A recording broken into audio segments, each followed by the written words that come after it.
Vous écoutez un podcast cinéma du Centre des Arts d'Enghien-les-Bains. C'est évident que La Chinoise est un film très gentil, c'est un film de famille, tandis que ça c'est un film au contraire très explosif. Ça veut dire qu'il y a une vraie différence, parce qu'en fait il y a eu beaucoup de confusion.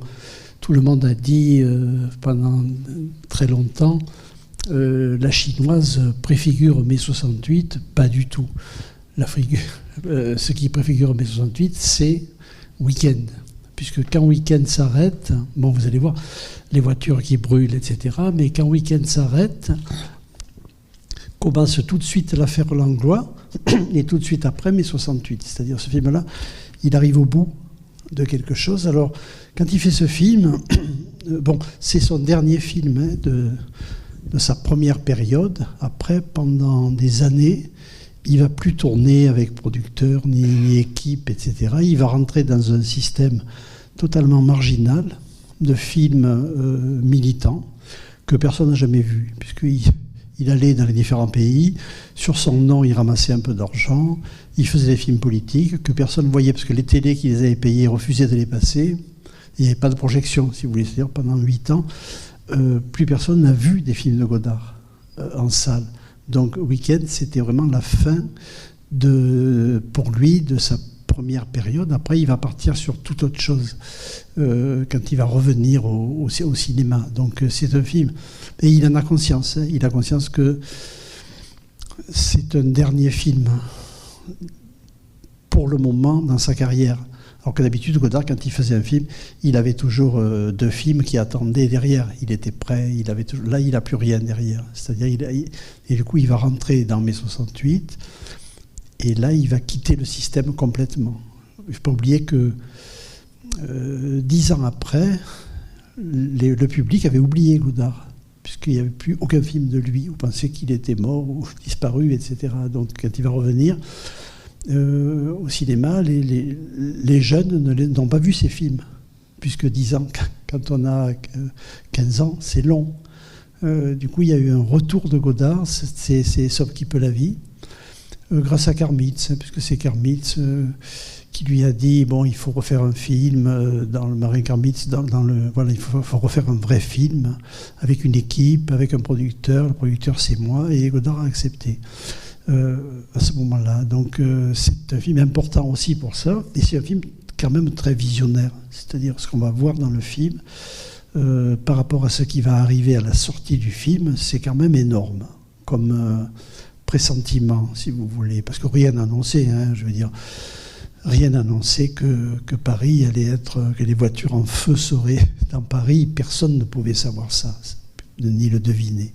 Donc là, Godard, il a, comme souvent, Godard, il est toujours synchrone. Là, il était un tout petit peu en avance. Alors, comme c'est dans sa tête un dernier film, il fait venir...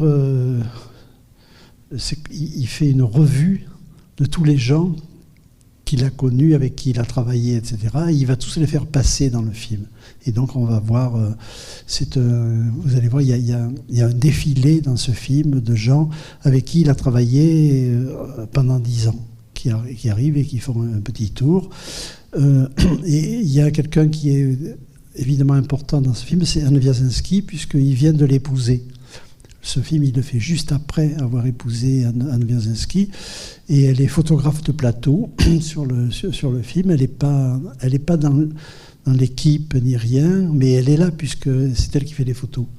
Et il va lui donner, vous allez voir, une très très belle scène dans une cour de ferme comme ça. Alors, quand il fait ce film, Godard est en très mauvais rapport avec ceux qui payent. Ceux qui payent, c'est une compagnie italienne qui s'appelle la Comasico.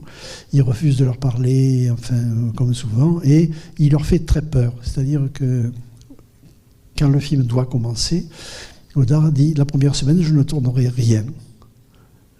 Donc vous imaginez, pour un producteur, si on lui dit, la première semaine, je ne tournerai rien.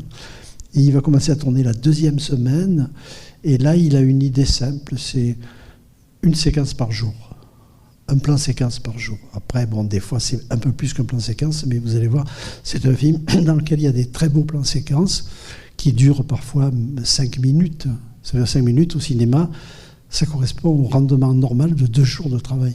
Ça veut dire qu'en une après-midi, quand il fait le travelling, là, le célèbre travelling, évidemment, là, d'un seul coup, c'est comme s'il avait tourné activement pendant 3 jours. Donc c'est son choix, là, dans ce film-là. Alors, il y a une chose que Godard n'a jamais fait, que là, il fait, qui n'est pas très sympathique. C'est-à-dire qu'il fait jouer Jean-Yann et Mireille d'Arc, et il les aime pas du tout.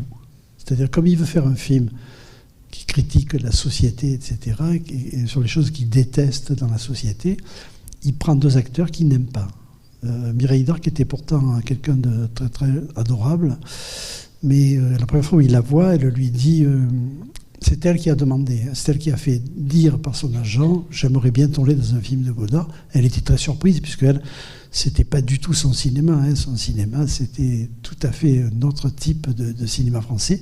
Donc Godard la voit, et dans un café, comme il faisait toujours, et elle lui dit mais pourquoi vous m'avez choisi? Parce que je vois bien que je ne suis pas dans votre truc de cinéma. Et il dit « Parce que je vous déteste. » et que je déteste le personnage. Donc ça met à l'aise tout de suite.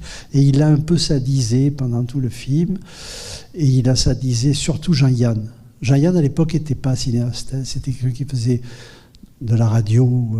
Voilà, c'était une espèce de... Comme aujourd'hui, on dit... du stand-by, c'est ça, il faisait des trucs comme ça. Il n'était pas encore réalisateur. Et là, il ne s'est rien passé pendant tout le tournage. Ils ne se sont pas dit un mot avec Godard, c'est-à-dire Godard s'en servait, il lui disait mets-toi dans la boue, fais ceci et cela, et lui très pro, il n'a pas moufté, il a fait absolument tout ce que Godard lui demandait. C'est quand même, comment dire, c'est pas très sympathique de faire un film avec des gens parce qu'on les déteste. Et Godard n'a jamais fait ça dans un autre film. C'est-à-dire, il y a un truc très très bizarre.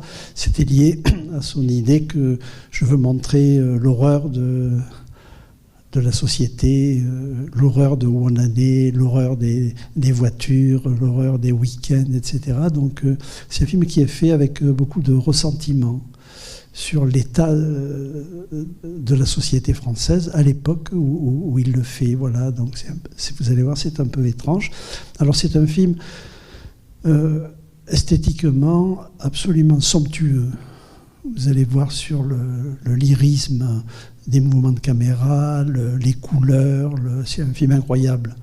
C'est le film le plus flamboyant, sans jeu de mots, de Godard, plus que Pierrot le Fou. Parce que Pierrot le Fou, c'est un peu fort. Mais là, vous allez voir, ça flambe sans arrêt, et ça a dû être très compliqué.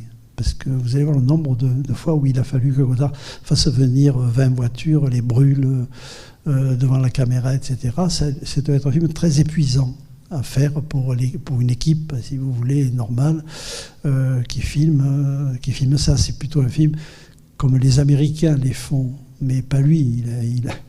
Si vous voulez, quand il fait faire des amoncellements de voitures qui jettent de l'essence et qui met le feu pour faire un plan, voilà, c'est très bizarre en France. En France, si vous voulez, à part personne ne fait ça. Bon, après, il y a eu... Je parle de l'époque, où à l'époque, personne ne faisait ça dans le cinéma français. Bon, ben voilà, on prendra le temps d'en parler plus après. En tout cas, profitez bien, parce que c'est quand même, pour moi, un des films visuellement les plus beaux de Godard, de première période. Oui, je vais partir du début peut-être, comme ça. D'habitude, je parle de la fin. C'est la très longue séquence d'ouverture, où là, c'est un truc assez classique chez Godard, c'est-à-dire il a terrorisé Mireille d'Arc en lui disant qu'elle allait jouer nue, face caméra, etc. Évidemment, il n'y avait pas dit qu'il y aurait de la musique qui après surmonterait très très souvent ce qu'elle dit.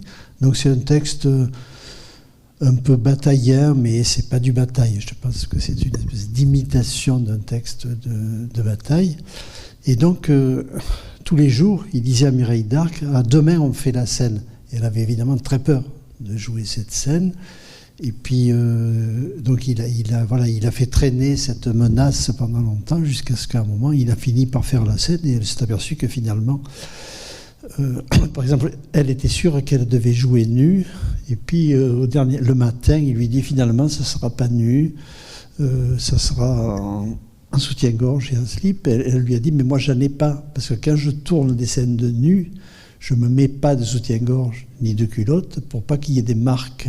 Parce qu'elle avait fait d'autres films et elle savait que c'était pas possible de faire ça. Et du coup, elle dit, on est parti dans un supermarché quelconque, vite acheter un soutien-gorge et une culotte pour que je puisse faire la scène que je devais normalement faire nu. Alors, ça fait partie des scènes, il y en a beaucoup dans le film, vous avez vu, qui sont des plans séquences très très longs. Et en plus, pour elle, bon, elle avait fait des films, hein, elle était déjà très connue, mais elle n'avait jamais appris un texte comme ça pendant 3 minutes. C'est-à-dire, il faut avoir beaucoup de mémoire, puis cette situation était... Et c'était chez Godard en plus, donc du coup, elle était chez le réalisateur, enfin chez Godard et Wierzewski, quand elle tourne cette scène. Donc, elle en a beaucoup, beaucoup bavé, y compris après sur... Elle représentait quand même dans le cinéma français une jeune fille, une jeune femme libérée, etc. Toujours. Et comme elle avait gagné pas mal... C'était une pauvre, hein, au départ. Elle a écrit un très beau livre. Moi, j'ai découvert la vie de Mary Dark avec ce film. C'est-à-dire, elle a écrit un livre où elle raconte sa vie, comment elle est devenue actrice.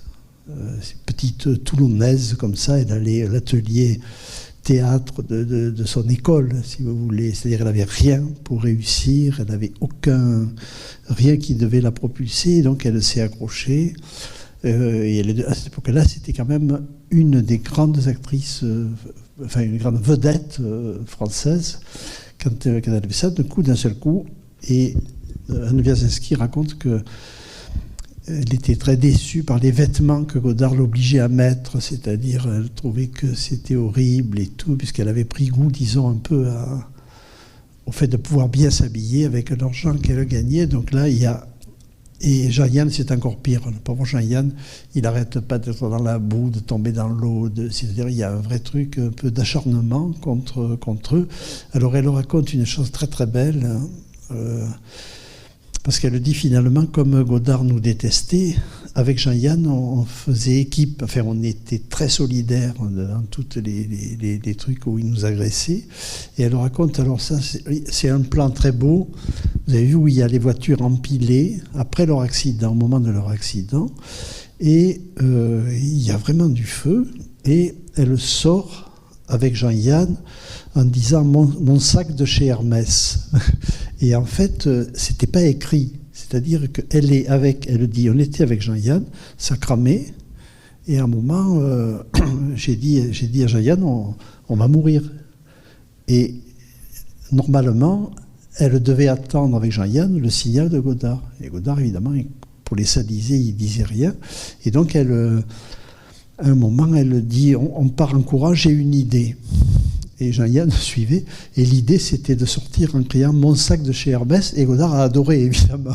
C'est-à-dire il s'est dit pourquoi c'est pas moi qui ai écrit ça par rapport à la société de consommation, par rapport au fric, etc. Donc, et ce qui est très beau, enfin j'adore Mireille Darc, c'est qu'elle n'en a jamais voulu à Godard. Elle dit finalement, voilà, j'ai été très heureuse de faire ce film avec lui, je l'ai apprécié lui, etc. Donc c'est très très généreux par rapport à ce qu'elle a souffert, enfin ce qui lui a fait souffrir pendant le film.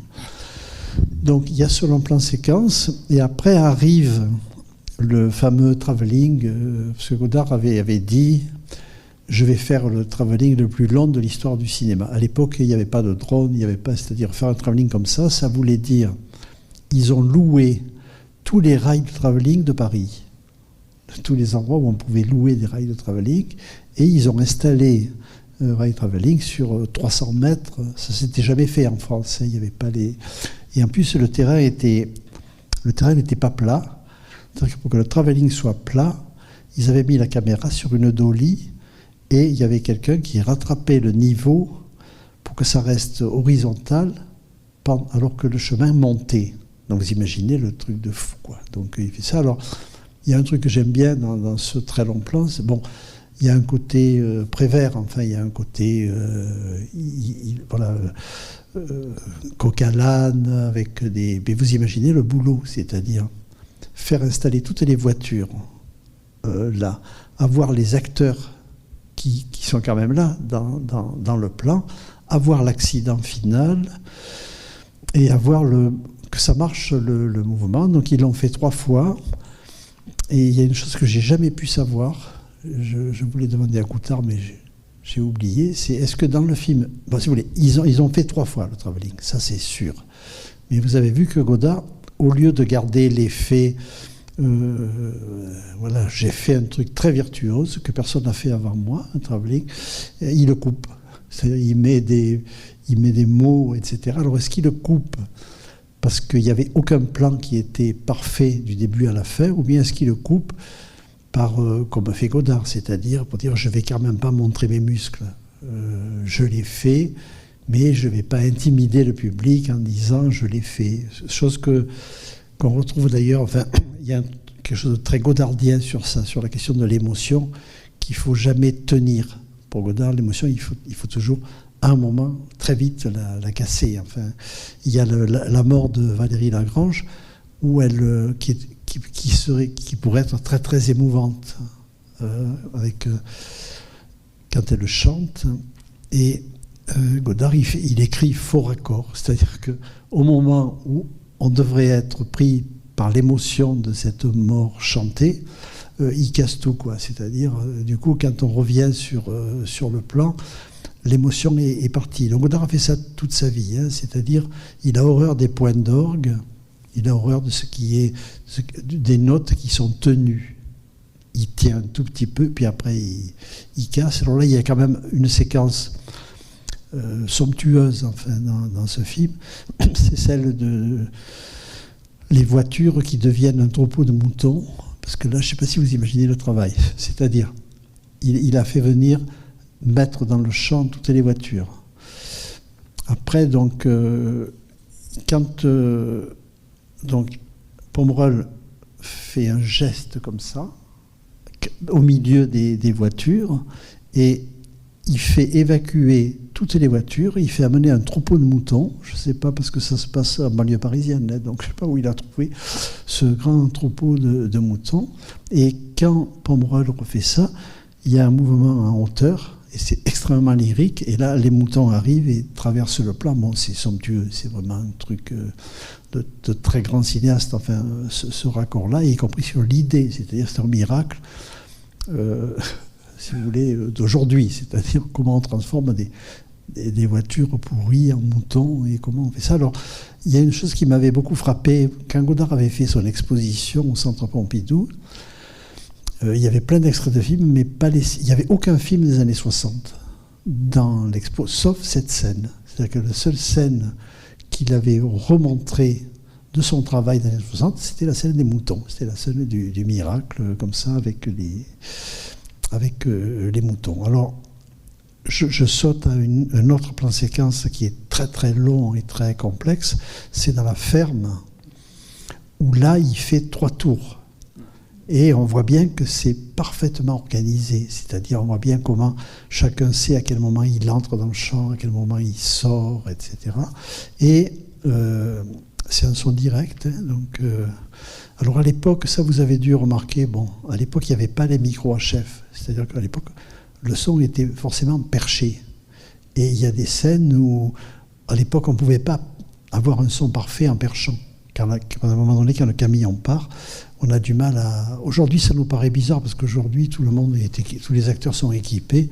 Donc, même s'ils sont à 40 mètres, on entend parfaitement ce qu'ils disent. À l'époque, ça n'existait pas. Le son était forcément du son direct à la perche, ou alors, parfois, c'était pas à la perche, comme dans la cour, c'est-à-dire qu'à ce moment-là, il y avait l'ingé son mettait 20 micros sur le parcours, un peu cachés, et il y avait une sorte de régie en direct qui faisait qu'il passait d'un micro à l'autre. C'était aussi très, très virtuose. Alors cette scène, elle est belle à plein de... Enfin, elle est d'abord, visuellement, elle est très belle, parce que Godard fait ce qu'il fait toujours, c'est-à-dire, elle est grise, la cour de la ferme.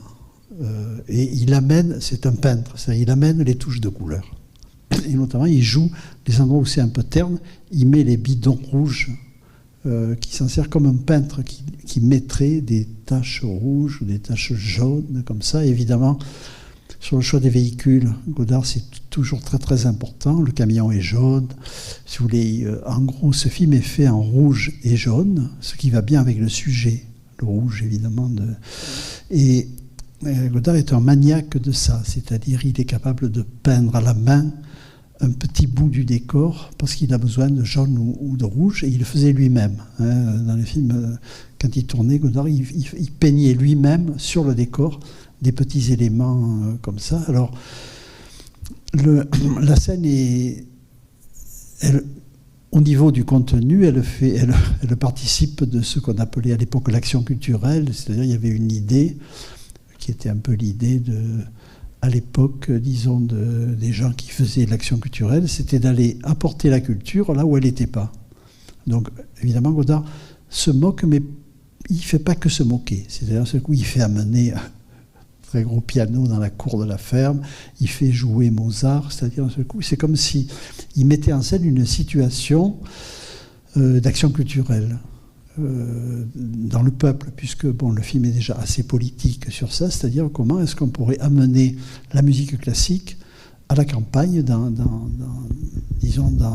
une ferme. Alors, il en profite dans cette scène pour amener des gens qu'il aime bien, et notamment Anna Wiazinski, qui arrive, qui marche comme ça, mais qui a des marches magnifiques.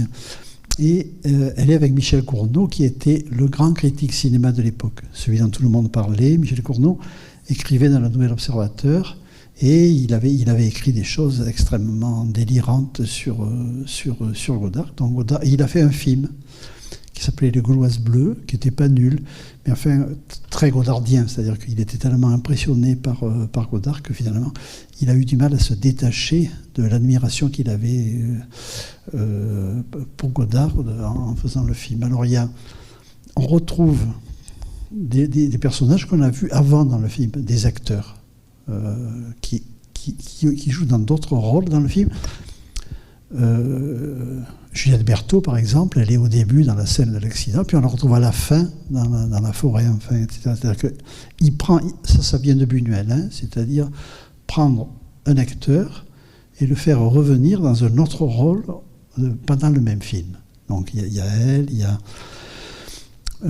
y en a d'autres qui font ce petit truc comme ça à l'intérieur du film. Jean-Pierre Léaud qui joue le révolutionnaire. Et la séquence d'après, il téléphone. Alors la chanson, c'est une chanson de Guy Béard, cette chanson. Et Godard connaissait très bien Guy Béard, puisqu'il avait fait tourner sa fille dans Les Carabiniers, qui fait une des deux femmes comme ça, mais à l'époque, personne ne savait qu'elle était parente avec Guy Béard, cette actrice-là. D'ailleurs, je ne crois pas qu'elle ait fait grand-chose d'autre. Alors, dans cette séquence, Godard en profite pour montrer Paul Djegoff. Alors, Paul Djegoff, c'est le pianiste. Paul Djegoff est essentiel pour la nouvelle vague. Ça, c'est Romer me l'a raconté, Godard me l'a raconté. Djegoff, c'était le contraire de eux. Eux, c'était des gentils garçons coincés, assez coincés avec les filles et tout ça. Et Djegoff, c'était un de leurs amis, c'était le contraire. C'était un type absolument charmeur, séduisant, beau parleur. C'est-à-dire qu'ils se sont tous servis dans leur film de Djegoff sans le montrer.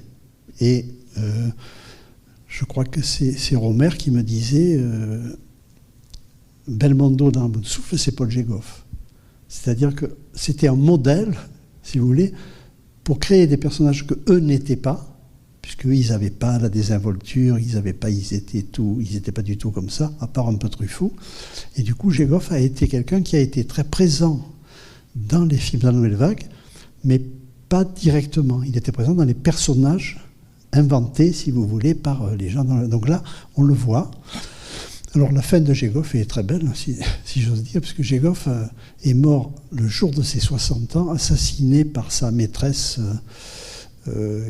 que Ariel Dombal lui avait fait rencontrer peu avant. Ça, c'est Ariel Dombal qui me l'a raconté, c'est-à-dire elle s'était débrouillée pour que Paul Gégov rencontre cette fille. Elle était persuadée que Gégov allait tomber amoureux de cette fille. Ça s'est passé. Ils sont allés habiter quelque temps ensemble, et la nuit de Noël, ou la nuit de son... Non, c'est la nuit de Noël. Elle l'a poignardé, donc il est mort en beauté par rapport à sa vie, par rapport à son personnage. Il a eu une mort de personnage, voilà, Gégov. Alors, et on voit bien qu'il est très dandy, notamment quand il ressort du camion, on ne croit pas du tout que ce soit lui qui conduise le camion où il y a derrière le piano. Alors, sur les gens qui arrivent, il y a Daniel Pomerol qui vient direct de chez Romer. Pomerol, dans la collectionneuse, Pomerol, d'abord, c'était un artiste. C'était un artiste, si vous voulez, connu à cette époque-là. Et Romer l'avait fait jouer dans le prologue de la collectionneuse. Donc Godard l'a vu, et il lui a demandé de venir faire le rôle du Christ, enfin de Joseph Balsamou, je crois, qui s'appelle. Là, et alors là, il y a un plan séquence absolument incroyable sur le pare-brise de la voiture. C'est-à-dire, eux, ils sont derrière, il a le revolver, il tire, crie, etc. C'est un plan séquence très très long. Qu'ils ont dû, bon, évidemment, ils ont dû isoler la route, mais toute l'action est en un seul plan, avec Pomerol, donc, qui joue en Christ derrière. Donc, ça fait partie des plans. En gros, le système de Godard, c'était de dire, on répète le matin, et l'après-midi, on tourne. Et si on en réussit un, ça suffit, puisqu'on a 3 minutes en boîte, et ça en fait partie. C'est-à-dire le travelling sur le pare-brise est très très beau. Alors, je ne sais pas si la voiture était fixée sur une voiture travelling ou s'il avait ventousé la caméra sur le capot. J'essaye, quand je revois le film, de voir. Je pense que c'est plutôt ventousé. Je pense que sinon on verrait plus d'écart, si vous voulez, entre... D'abord, sinon la voiture serait trop haute. Or, elle n'est pas haute, elle est réellement au niveau comme ça. Alors, dans ce film, on voit beaucoup Godard aussi, notamment quand le bateau arrive pendant le truc à la batterie. C'est lui qui pilote avec beaucoup d'habileté le bateau, parce qu'il fait un virage et tout. C'était pas un spécialiste de conduire, enfin de piloter des barques, mais il le fait très très bien. On le voit au début nettement quand il y a des gros plans sur eux et ils sont agressés. Donc il y a Claude Miller qui l'agresse lui, et il y a Godard qui agresse Jean-Yann. Et on le voit sur son habileté. Alors là, à l'époque, il était très sportif. C'est à un moment donné, quand il y a la série de scènes où, avec la voiture, ils font tomber le cycliste, ils envoient une autre voiture dans le décor. À un moment, il y a un piéton, et c'est Godard. C'est-à-dire, la voiture le frôle, il tombe, il hurle, etc. Donc on le voit beaucoup. Godard a souvent fait ça, c'est-à-dire quand il y a personne, il le fait. Enfin, quand il n'y a pas d'acteur, il le fait. Et quand il y a des choses physiques, c'est-à-dire que si l'histoire de la barque, ça lui plaisait de montrer qu'il pouvait le faire, enfin, qu'il était capable de, tout en tournant, de piloter une barque comme ça, et de la mener vraiment à quai devant la caméra, puisque ça arrive vraiment là, à ce moment-là, devant la caméra. Alors, il y a un acteur qui arrive direct de chez Bresson, c'est l'espèce de clochard qui va coucher avec elle dans le fossé. C'est le seul acteur, je crois, qui a joué 2 fois chez Bresson, et notamment dans Balthazar, parce que dans Balthazar, c'est lui qui, à la fin, viole la jeune fille, etc. Non, Mouchette, pardon. Dans Mouchette, et il joue aussi dans Balthazar. C'est un acteur, et il est chez Bresson, il est déjà habillé comme ça, il a déjà cette démarche. Donc là, Godard reprend purement et simplement le personnage que cet acteur jouait chez Bresson. C'était pas un acteur, hein, et il lui fait refaire exactement le même rôle, disons, que ce qu'il avait chez Bresson, et en plus c'est au même endroit, c'est-à-dire que Bresson avait tourné Mouchette là, si vous voulez, exactement dans le périmètre où là, à la fin, ils sont... Quand je disais film de famille, il y a évidemment tout le monde, hein. Il y a Laszlo Szabó, qui fait un des deux camionneurs, enfin un des deux éboueurs. Il y a Jean-Pierre Calfon, qui faisait partie de... Jean-Pierre Calfon, à l'époque, était très connu parce qu'il jouait dans Les Idoles de Marco. C'était un acteur de rivette, mais Godard le fait venir là faire l'arabe, puisque il dit je laisse la parole en faire. Alors là, il y a une espèce de tunnel dans le film.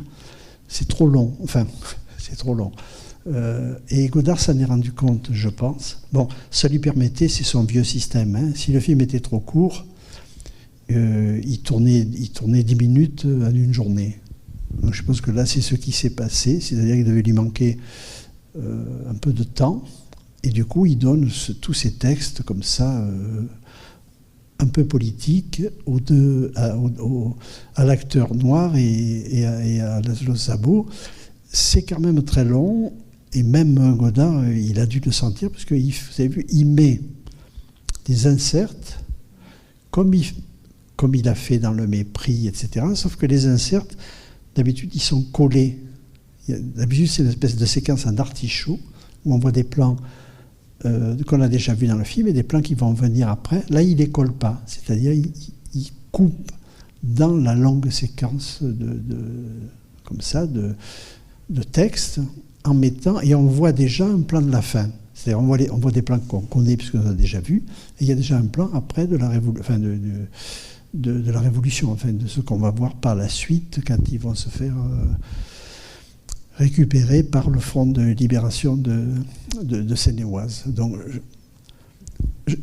c'est pas un personnage qui se souvient, c'est le film qui se souvient et qui anticipe sur ce qu'il va avoir après. Donc, c'est un truc godardien.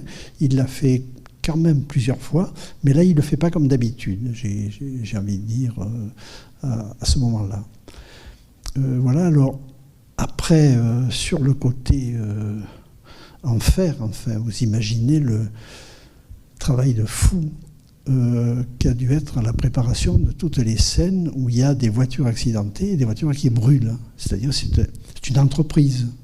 Récupérer les voitures, les empiler l'une sur les autres, leur mettre le feu, parce qu'après, il fallait évidemment nettoyer tout ça. C'est-à-dire qu'il devait y avoir plus d'équipes, il devait y avoir plus de monde dans l'équipe des voitures que dans l'équipe du film, à mon avis, parce que c'était un gros travail de réussir à faire ça. Et alors, il y a un truc que beaucoup de gens m'ont raconté. Godard, il avait une très belle voiture de sport à l'époque, et à un moment, un peu un coup de folie comme ça, pour la mettre dans un des accidents, il a pris une masse et il a cassé sa voiture entièrement. Voiture en neuve, hein. C'est-à-dire qu'il a pété la voiture et il l'a mise dans comme ça, un empilement de voitures qui allait brûler. Alors, le plus étrange, c'est quand même lorsque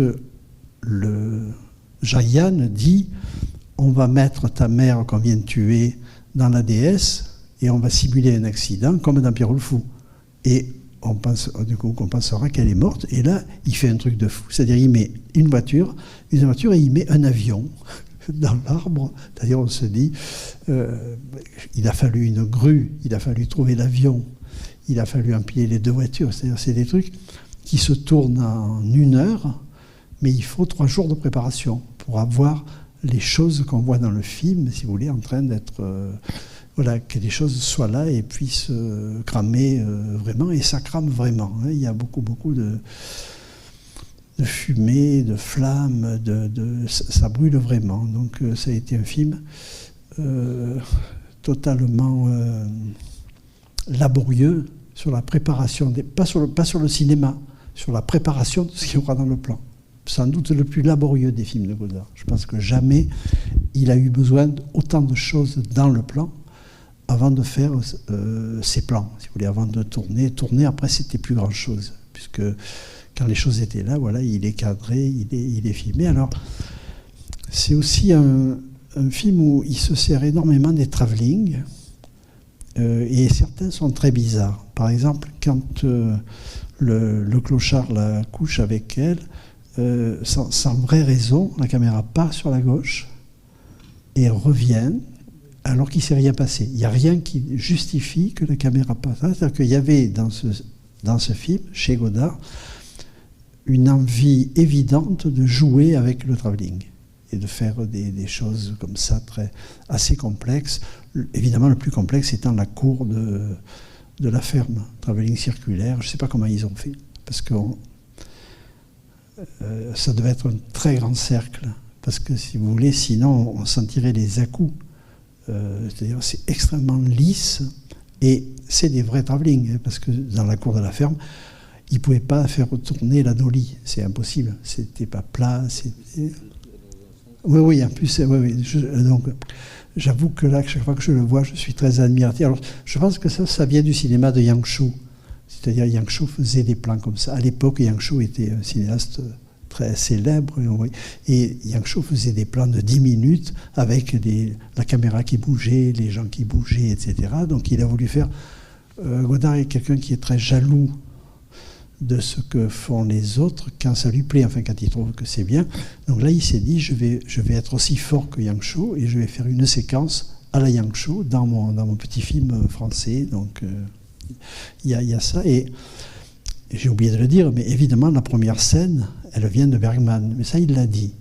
Il dit, j'avais vu Le Silence, et dans Le Silence, il y a cette scène qui est répétée 2 fois sur un récit sexuel que les 2 femmes dans la maison se racontent. Et donc, Godard, il dit, quand j'ai vu ça, j'ai voulu faire pareil.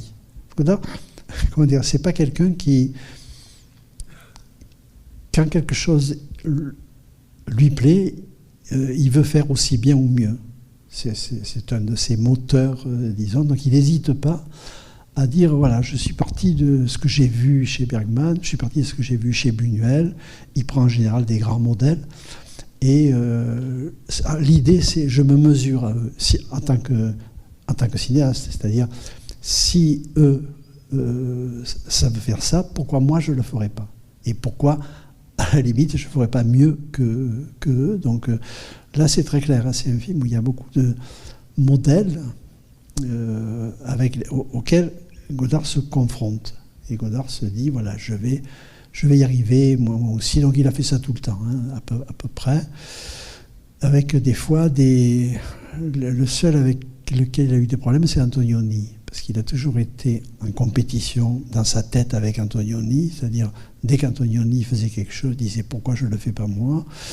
Je vais faire mieux que lui. Et ça a été permanent dans les années 60. C'est-à-dire l'idée, il y a quelqu'un qui est aussi fort que moi, donc je vais lui montrer que je suis aussi fort que lui, en gros, pour aller un peu vite. Et sur Antonioni, parfois il disait du mal d'Antonioni, il disait c'est trop formel, etc. Et en fait, quand il a vu Désert rouge, pour lui c'était tellement fort qu'il a demandé au Cahier du cinéma, qu'il avait quitté depuis longtemps, d'aller interviewer Antonioni. Je trouve ça assez drôle, c'est-à-dire comme s'il voulait connaître un peu le secret de fabrication d'Antonioni dans Désert rouge. Alors, vous avez vu cette pellicule, c'était la pellicule couleur de l'époque, mais c'était une pellicule assez transparente. Et Godard voulait que les couleurs soient comme ça, soient très dures, que les rouges soient très durs, etc. Donc il a demandé à Coutard de doubler la sensibilité. C'est-à-dire, il tournait comme si la pellicule était 2 fois plus sensible, et au tirage, il a fait tirer 2 fois plus sensible. Alors c'était un très gros problème pour Coutard, qui raconte que du coup, Coutard était obligé, pour voir quelque chose, de mettre des filtres gris, et il dit, je ne voyais plus l'image. à l'époque, si vous voulez, l'image passait par la pellicule pour arriver dans l'œil du chef-op. Et donc là, Coutard dit « J'en ai jamais autant bavé dans un film parce que je ne voyais pas ce que je... Enfin, j'avais beaucoup du mal à voir ce que je tournais. » Et il n'y croyait pas. Et il avait tort, parce que le film... Imaginez le même film, un Nisman-Color lisse, et il n'y a plus rien. C'est-à-dire que le côté pictural, comme ça, très violent, y compris sur les vers, et y compris dans la forêt, etc., ça serait très banal s'il n'y avait pas eu cette histoire de doubler la sensibilité de la pellicule et de faire des couleurs très très saturées. Bon, en même temps, comme toujours, quand on le voit aujourd'hui en digital, c'est moindre par rapport au choc esthétique qu'a été ce film sur la couleur, sur la saturation des couleurs, parce que, qu'on le veuille ou non, le digital éteint quand même toujours un peu, enlève, disons, ce très gros contraste qui était celui de la copie d'origine du ancien film. Je ne sais pas s'il existe encore des copies 35, mais ça serait intéressant de le revoir en pellicule, comme ça, pour voir un peu le travail qu'a fait Coutard dessus. Bon, je vous laisse un peu parler, à vous. Je regarde si j'ai oublié des choses importantes. Est-ce que Pasolini a vu ce film et en a fait des commentaires? Non, pas à ma connaissance. Parce que, bon, je dis ça, c'est un peu éloigné peut-être, mais moi je suis fasciné par comment dire, à la fois tout ce que vous avez décrit en fait sur les moyens employés, et je m'étais pas dit ça en voyant le film en fait, peut-être parce qu'aujourd'hui on est un peu blasé sur les moyens que le cinéma est capable d'employer, mais c'est plutôt aussi le contraste par rapport en fait à finalement à la laideur de ce que ça peut décrire aussi, mais je parle de la laideur des comportements, la vulgarité, oui, des choses comme ça. Oui. Et ça, c'est un contraste qui est très frappant dans le film. Et la question que j'aurais aussi, c'est quand on voit le regard du coup qu'il porte sur la société, qui est quand même, on sent qu'il y a un dégoût presque féroce. Enfin, c'est quelque chose on est dans le cynisme. Après, je sais pas. Et ce que je voulais savoir, c'est est-ce que c'est un début finalement de radicalisation avant son passage dans une période plus politisée en fait? Est-ce que ce film annonce justement une espèce de je sais pas, de sortie de route? Enfin, je sais pas comment dire. C'est un constat. C'est dit dans le film. Hein, c'est dit. On peut lutter contre l'horreur de la bourgeoisie que par plus d'horreur encore quand il tue son mari. Et c'est clair que pour Godard, c'est un constat que plus rien ne va. Les sentiments, c'est nul, puisque ils ont tous les deux, lui et un amant, une maîtresse, ils veulent se séparer de l'autre, ils veulent tuer la belle-mère pour récupérer l'héritage entre eux, etc. C'est que de l'horreur. Les relations entre les humains, c'est que de l'horreur dans le film, et surtout l'état du social. C'est-à-dire que, parce que quand même le travelling, le plus long travelling du monde, c'est que de l'horreur pour Godard. C'est-à-dire les morts sont au bord de la route, et les relations sont que de l'agressivité.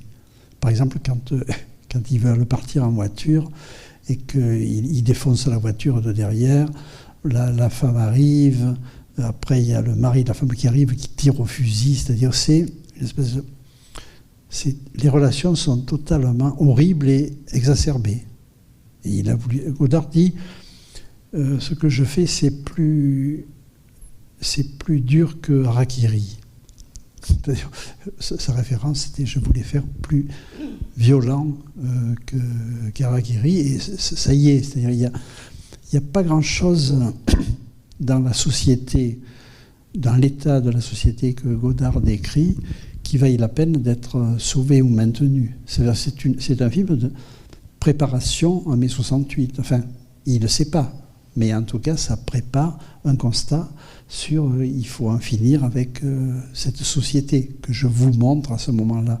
Parce qu'il n'y a pas D'habitude, chez Godard, il y a quand même toujours de la tendresse, il y a toujours des sentiments. Là, il n'y a rien, quoi. Là, c'est au vitriol. Là, il y va à fond, quoi. Oui, je veux dire, par rapport à l'idée d'annoncer 68, on attendrait dans ce cas-là peut-être un peu d'espoir, en fait, au niveau politique, en fait, dans la lutte. Mais là, on a un sentiment presque nihiliste, en fait, je veux dire, effectivement, oui. Cette idée de la bourgeoisie est tellement laide qu'elle doit s'entre-dévorer. À la fin, ça finit sur le cannibalisme. Tout à fait. Mais je veux dire, c'est pas, il y a pas c'est pas constructif au sens où c'est pour ça que je comprends ce que vous dites quand ça annonce 68 d'une certaine manière, et en même temps, oui, sans l'élan utopique.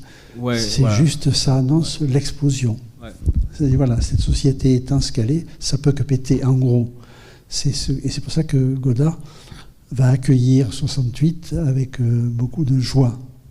Il va aller filmer lui-même, caméra à la main, etc. C'est-à-dire que pour lui, c'est, en gros, ce film, en gros, quand il y a 68, il se dit, maintenant, je peux faire quelque chose. Et pas être parce que là, c'est un film absolu pessimisme. Il n'y a rien pour le sauver. Et je pense que ce qui joue sur ça, c'est ce que j'ai dit au début, c'est-à-dire que finalement, il n'aime pas ses personnages. Est-ce qu'on peut faire un film où on n'aime pas du tout ses personnages? Et il les aime pas du tout. Bon, Mireille d'Arc, des fois, elle est plus forte que lui, c'est-à-dire comme elle a de la grâce, etc. Nous, spectateurs, pour nous, elle sauve un peu le film. Enfin, quand on la voit comme ça bouger, quand on la voit... Alors, il y a le petit moment avec Anne Wierzinski et... Voilà, qui marche. Il y a des petits moments de grâce, mais minuscules. C'est-à-dire que le seul moment où il y aurait un peu de miracle et d'espoir, c'est les voitures transformées en moutons. Parce que là, c'est pour ça qu'il a gardé ça, Godard, à mon avis, dans son expo. C'est-à-dire ça, c'est le seul moment où il y a vraiment de l'espoir. C'est-à-dire qu'il faut cramer les voitures. Enfin, il faut faire disparaître les voitures et être sauvé par les moutons. Bon, c'est très actuel, si vous voulez, de ce point de vue-là, mais c'est surtout très beau, parce qu'il y a quand même des moments de grâce cinématographique très forts, mais pas de contenu. Sur le contenu, il n'y a rien où il y ait de l'espoir. Il n'y a rien. Et tout est horrible, les relations entre les gens sont entièrement horribles, il n'y a plus rien. En gros, c'est fait vraiment en vitriol, sans arrêt. C'est pour ça qu'il fait le choix esthétique de dire, bon, il n'y a rien, il n'y a aucun espoir, mais ça va être très beau, ça va être flamboyant. Enfin, l'idée de faire comme les peintres de la Renaissance qui faisaient la partie de l'enfer dans les tableaux. C'est-à-dire, c'est l'enfer contemporain à tous les niveaux, hein.